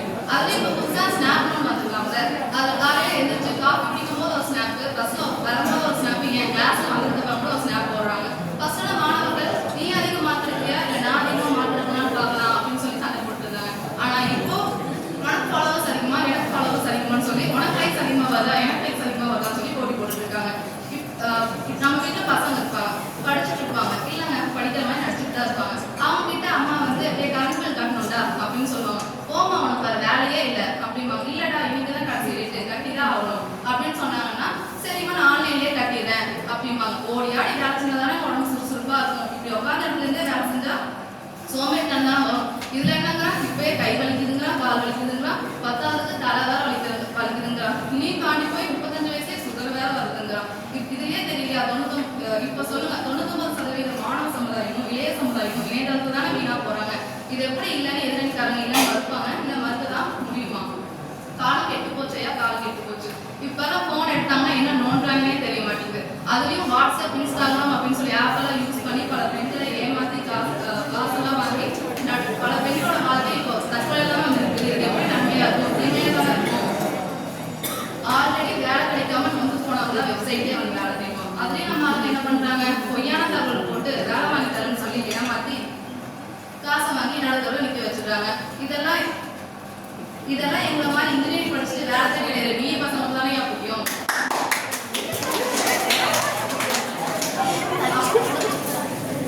அப்புறம் ஒரு கண்ணாடி ஜாடிக்குள்ள கொஞ்சம் குச்சியெல்லாம் போட்டு அடைச்சு வச்சிடும் அப்படின்னு அடைச்சு வைப்பாங்க. அது கொஞ்ச நேரத்துக்கு வெளியே வரதுக்கு ட்ரை பண்ணிக்கிட்டே இருக்காங்க. கொஞ்ச நேரத்துக்கு அப்புறம் அந்த மூடியை திறந்தோம் அப்படின்னா அது வெளியவே வராதாமா. ஏன்னா அது பழகி இருக்கும். அப்படி பழகி போன 4 பேர் தான் யாருக்காவது குரல் கொடுத்து பேசிட்டு இருக்காங்க. ஸ்மார்ட் போன் நம்ம ஏன் ஸ்மார்ட் போன் சொல்றோம்னு தெரியுமா? ஏன்னா நம்ம ஸ்மார்ட்டா நம்ம தப்பு செய்ய வைக்குது. அதுக்காக நம்ம ஸ்மார்ட் போன் அப்படின்னு சொல்றோம். ஃபர்ஸ்ட் எல்லாம் எங்கேயாவது போனா சம்பாதிக்கிறது துட்டு வரலைன்னு சொல்லி கவலைப்பட்டுருப்போம். ஆனா இப்ப எல்லாம் எங்கேயாவது போனா நமக்கு நெட்டு கிடைக்க மாட்டேங்குது அப்படின்னு தான் கவலைப்படுறோம். சமூக வலைதளங்கள் வெற்றி தருமானது. அது கையாள தெரிந்தவனுக்கு வாழ்க்கை வரும், கையாள தெரியாதவனுக்கு வாழ்க்கை சாகும். இதோ தீமை என்று நம்மை வாய்ப்படுத்த நன்றி கூறி விடைபெறுகிறேன்.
வலைவீசி மீன் பிடிக்கும் மீனவன் இன்று இணைய வலையில் சிக்கி மீள முடியாமல் சிக்கி தவிர்த்த சமூக வலைதளத்தில் இச்சமூகத்தையே வலைக்குள் சிக்க வைத்தது தானே தெளிவா சமூக வலைதளம் என்று அழைத்தார். இச்சமூகத்தில் எத்தனையோ நல்ல விஷயங்கள் உள்ளது. அதை விட்டுட்டு இந்த இளைஞர்கள் சமூகத்தில் சிலர் பெரும் கேடு விளைவிக்கும் தங்கள் வாழ்வை கலைக்கின்றன. உதாரணமாக மெசேஜே வந்திருக்காது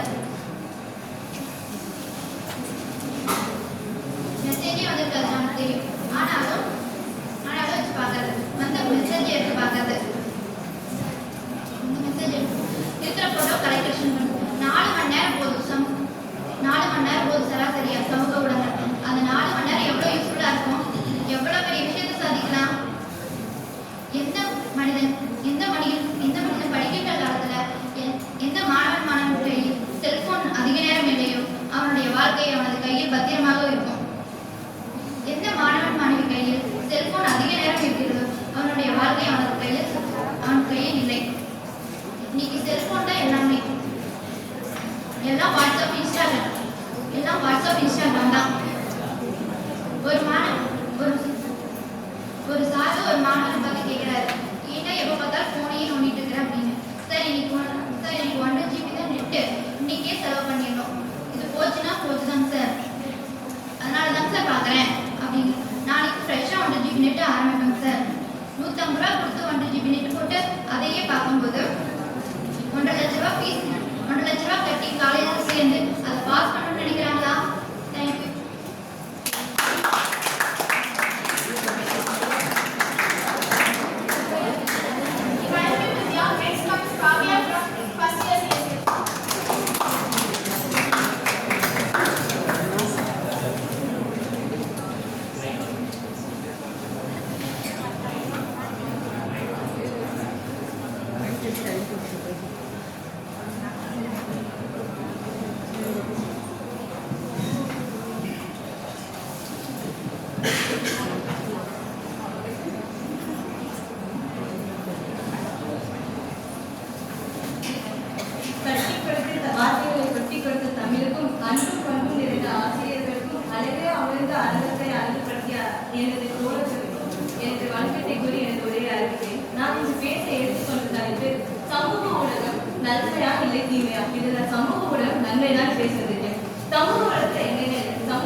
அதை நம்ம பயன்படுத்துறத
புக்கே படிச்சுட்டு இருப்பாங்க. ஆனால் இப்போ என்ன பண்ணுறாங்கன்னு தெரியுமா, புக்கை திறக்கிறாங்களோ இல்லையோ ஃபேஸ்புக்கை தான் அந்த ஸ்டேட்டஸை போட்டுறாங்க. அதுவும் எப்படின்னா I going to right the exam. இதெல்லாம் தேவைன்னு சொல்லுங்க. அது மட்டும் இல்லாமல் அந்த ஸ்டேட்டஸ்க்கு எவ்வளோ லைக் வேறு வருதுன்னு பார்க்குறாங்க பாரு. 4 பேர் கொஸ்டின் பேப்பரில் இருக்கிற ஆர்வத்தை விட அந்த ஃபேஸ்புக்கில் லைக் எத்தனை வந்திருக்குன்னு இருக்கிற ஆர்வம் தான் அதிகமாக இருக்குது. இது எப்படிங்க மாணவர்களோட கட்சிக்கு துணையாக இருக்கும்? தடையாக தானே இருக்கும். நம்ம ஃபேஸ்புக் ட்விட்டரை பற்றி பேசுகிறாங்க. ஃபேஸ்புக் ட்விட்டர் எல்லாம் மாணவர்கள் இருக்கிறதுனால பல பேருக்கு படிப்பே வந்தபோது ஒரு சில பேருக்கு படிப்பு மேலே இன்ட்ரெஸ்டே இல்லாமல் போயிடுச்சு. ஒரு ஜிபி டேட்டா விலை என்னன்னு தெரியுது, ஆனால் 1 கிலோ தக்காளி விலை என்னன்னு தெரிய மாட்டேங்குங்க. இதுலயே தெரியுதா நம்ம மாணவர்களோட வளர்ச்சி எப்படி இருக்குதுன்னு. அப்புறம் ஒரு முக்கியமான விஷயம் சொல்லுங்க, இணையதளத்தில் இல்லாத கருத்துக்களே இல்லையாங்க. எல்லா கருத்துக்களும் புரிஞ்சு கிடக்குது அவங்களுக்கு முடிஞ்சு. ஆனா இந்த கருத்துக்கள் தான் எங்க முனிவர்களும் புலவர்களும் சித்தர்களும் எழுதிய புக்கிலிருந்து சுட்டது எங்களுக்கு மட்டும்தானே தெரியும். அப்புறம் வாட்ஸ்அப் வருவாங்க, உட்காந்தா செல்ஃபி, நின்னா செல்ஃபி, ஏன் தூங்கினா கூட செல்ஃபி, பார்த்தாது ஸ்டேட்டஸ் வேற போட்டுறாங்க. வாட்ஸ்அப்ல ஸ்டேட்டஸ் போட தெரிஞ்ச அவங்களுக்கு குடும்ப ஸ்டேட்டஸ் பார்க்க தெரிய மாட்டேங்குது. இதுல எங்க தெரியலையாங்க, இளைஞர்களோட சாதிக்கும் திறன் 7% குறைஞ்சிருச்சுங்க. இதுக்கு ஒரு குட்டி கதை சொல்ல பாருங்களேன். காலேஜ் போற பையன் சாப்பிட்றதுக்கு வரா, அவங்க அம்மா தட்டை பாடுறா இட்லி வைக்கிறேங்கிறாங்க. இவன் வாட்ஸ்அப்பே பார்த்துட்டு இருக்கிறான். அவங்க அம்மா மறுக்க சொல்றாங்க, தட்டை பாடுறா இட்லி வைக்கிறேன். இவன் வாட்ஸ்அப்பே பார்த்துட்டு இருக்கிறான். கொஞ்ச நேரம் கழிச்சு தட்டை பார்த்தா இட்லி இல்லை. அம்மா வச்சு இட்லி சாப்பிட்டோன்னு நினைச்சு எந்திரிச்சு போயிட்டான். அம்மாவுக்கு சரியான கோவம், இட்லி கொண்டு போய் நாய்க்கு போட்டாங்க. நாய்கிட்ட போன் இல்லாதனால இட்லி அமைதியா சாப்பிட்டுருச்சு. இதுல என்ன வேடிக்கையான விஷயம், தொழில்நுட்பம்னா என்னன்னே தெரியாத சிட்டினோ நிம்மதியா சாப்பிடுது. ஆனா தொழில்நுட்பத்தை கண்டுபிடிச்ச மனுஷங்களால நிம்மதியா சாப்பிட கூட முடியறது இல்லைங்க. முன்னாடினா போட்டோட அழகா இருந்தா என்னன்னு கேட்பாங்க, என்ன சோப் யூஸ் பண்ணுன்னு கேட்பாங்க. இப்ப எல்லாம் என்ன கேட்கறாங்க தெரியுமா, என்ன ஆப் யூஸ் பண்ணுன்னு கேட்கறாங்க. சமூக வலைதளம் நம்ம எங்கேலாம் கூட்டிட்டு போகுது பாருங்களேன். நடுவரவர்களே, சமூக வலைதளம் ஒரு கூர்மையான கத்தி மாதிரி. அந்த கத்தியை வச்சு காய்கறி வெட்டலாம், கையவும் வெட்டலாம், முடிஞ்ச அவசரம் கூட எடுக்கலாம். பல பேரோட வாழ்க்கை வீணா போவதற்கு காரணமே இந்த இன்டர்நெட் தாங்க. அந்த இன்டர்நெட்டே ஒரு பாதிப்பை பத்தி சொல்லுது பாருங்க.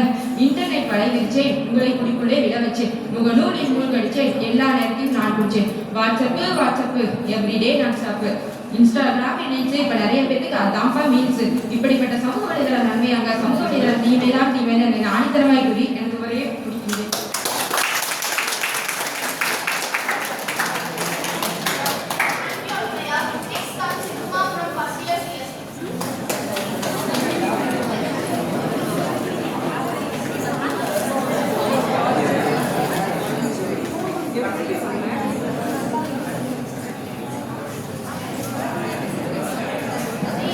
முக்கணிகளும் சிறந்ததுமா, ஆங்கில மாதங்களும் சிறந்ததுமே, தமிழ் மாதங்களும் சிறந்தது தை. இம்மூன்றிடத்தையும் சேர்த்து மாமேதையாக அமர்ந்திருக்கும் நடுவரையா அவர்களுக்கும், அறிவில் சிறந்து விளங்கும் ஆசிரியர் பெருமக்களுக்கும், கடலில் மூழ்கியிருக்கும் முத்துப்போல் பளபளவென அமர்ந்திருக்கும் மாணவ செல்வங்களுக்கும் எனது முத்தான முதற்கண் வணக்கத்தை தெரிவித்துக் கொள்கிறேன். நான் பேச எடுத்துக்கொண்ட தலைப்பு சமூக வலைதளம் நன்மையா தீமையா. அது எப்படிங்க சமூக வலைதளத்தை நீங்க தீமைன்னு சொல்லுவீங்க? இல்லையா உங்ககிட்ட மொபைல் போன் இல்லையா, வாட்ஸ்அப் இல்லையா, ஃபேஸ்புக் இல்லையா, கையில இன்ஸ்டாகிராம் கூட வச்சிருக்கீங்க. இதெல்லாம் வச்சுக்கிட்டே சமூக வலைதளத்தின் தீமைன்னு சொன்னா நல்லாவாங்க இருக்கு. சரி, நடுவில் உங்களை பார்த்து நான் ஒரு கேள்வி கேட்கிறேன், நீங்க நல்லவரா இல்ல கெட்டவரா? நீங்க நல்லவர்கள் எல்லாருக்குமே தெரியும். அப்ப சமூக வலைதளத்தை நீங்க நன்மையான முறையில் தான் யூஸ் பண்ணுவீங்க. முதல்ல எல்லாம் ஒரு மொழி கத்துக்கணும்னா அதுக்கு மொழி தெரிஞ்ச வார்த்தையாளருக்கு டியூஷன் போகணும். ஆனா இப்போ 2025 ஆயிடுச்சு. எங்ககிட்ட YouTube, ChatGPT, black box உலகமே எங்க கையில தான் இருக்கு. நானே தேவையில்லாம வார்த்தையாளர் வீட்டுக்கு தான் போகணும். இப்போ கரண்ட் தண்ணி இல்லாம எப்படி வாழ முடியாதோ அதே மாதிரி கைபேசி சமூக வலைதளம் இல்லாம யாராலையும் வாழவே முடியாது. என்னை எதிர்த்து பேச எதிரணி பார்த்து ஒரு கேள்வி கேட்கிறேன், உங்களால உங்க மொபைல ஒரு வாரம் ரீசார்ஜ் பண்ணாம இருக்க முடியுமா?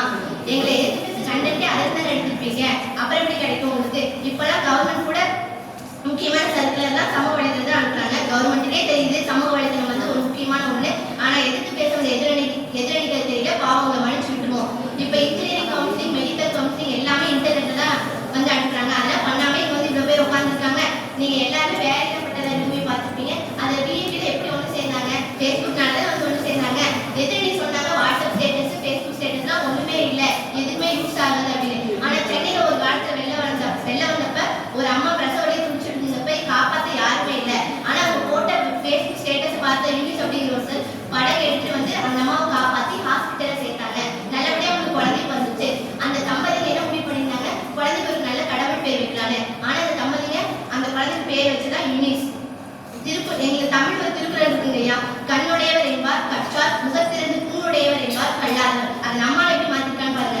கண்ணுடையவர் என்பவர் பேஸ்புக்கிலும் வாட்ஸ்அப்பிலும் உள்ளவர், முகத்திலிருந்து புண்ணுடையவர் என்பவர் அவற்றில் இல்லாத மாத்திட்டாங்க. இன்னொன்று அதை நீங்க கேட்டுமே, எம்மொழி மறந்தாருக்கும் வேலை உண்டாம் வேலை இல்லை, இணையதளத்தை மறந்தவருக்கு மாத்திட்டாங்கய்யா.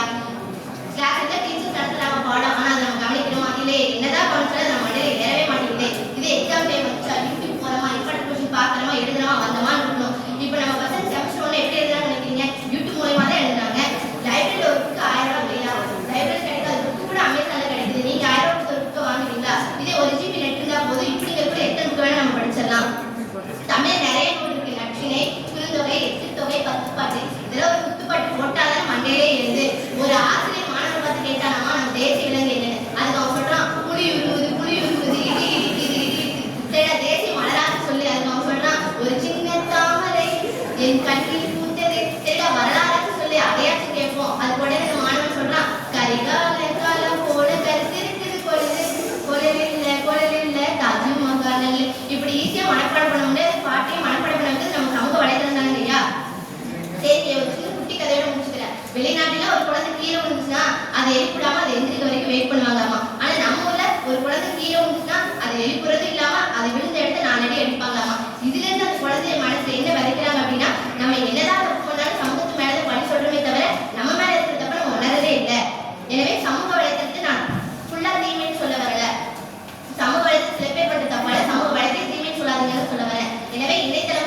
Now I welcome the honorable judges to announce the results.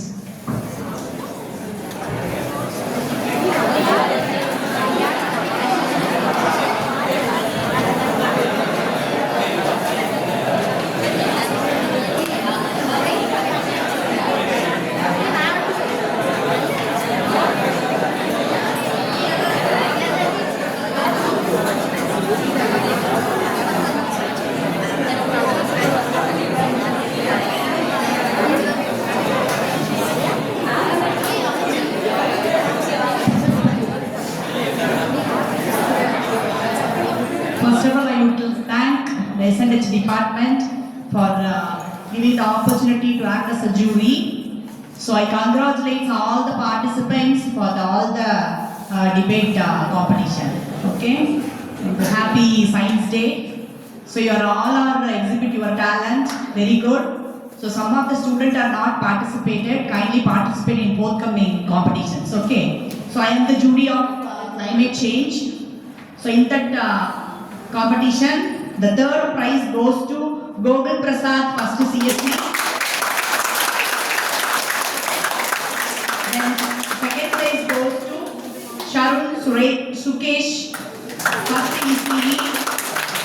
Then first prize goes to Nitish Kumar, first ECE. Thank you.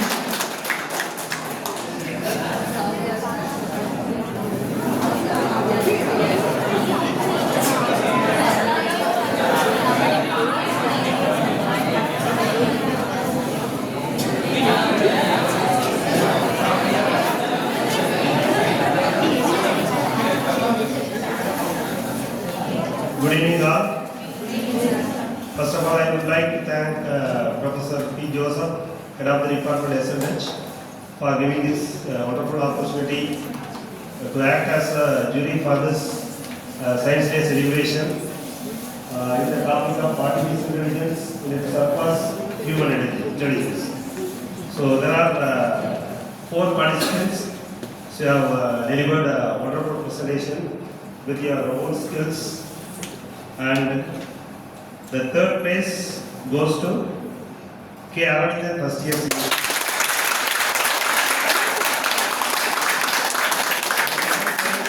Third place goes to S. Sanjay Kumar, first year CSE. First place goes to K. S. Dharmavida.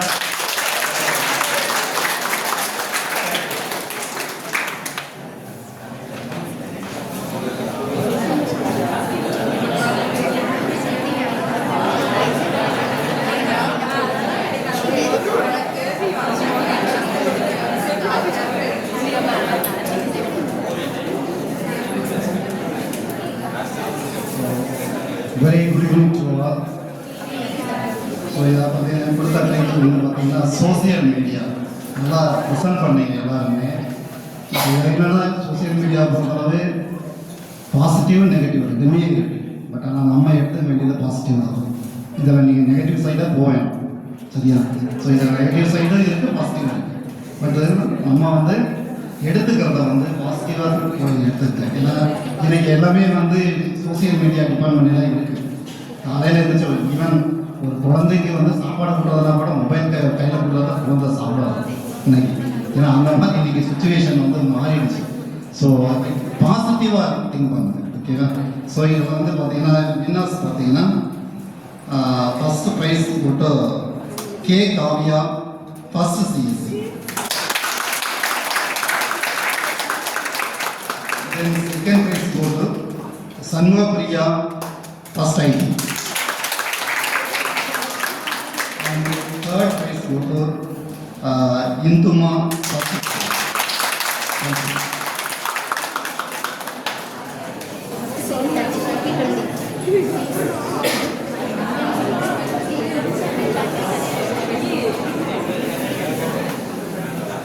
So good evening. So on the title of should human establish a permanent settlement on other planets? So the students very well participated and all delivered a very good content, and I appreciate the confidence level of all the students. So at first they hesitated to enroll the names for the competition, but with the encouragement of all the teachers, they came forward, they prepared, and they have made so much of effort for making this program a successful one. So I'm very happy and proud to see such a wonderful students in front of me. And this shows that each and every student is having a talent within yourself, and only this can be exhibited if you get an opportunity. And students, you have made use of the stage, and in the coming year, as per the theme of the Government of India, so you all will be a global leader. Okay, so you have to work on it, you have to develop your skills, you have to communicate, and all these things will help you to rise as a global leader. Okay, so coming to the announcement, the first prize for this particular topic is won by S. Monica, first year CSE. Second prize is won by K. Deepa, first year CSE. Third prize is won by E. Sindhuja, first year CSE. So I would like to thank our principal for giving this wonderful opportunity for celebrating this Science Day, and also I thank all the judges for sparing the time and making a good judgment for each and every topic. Okay, thank you.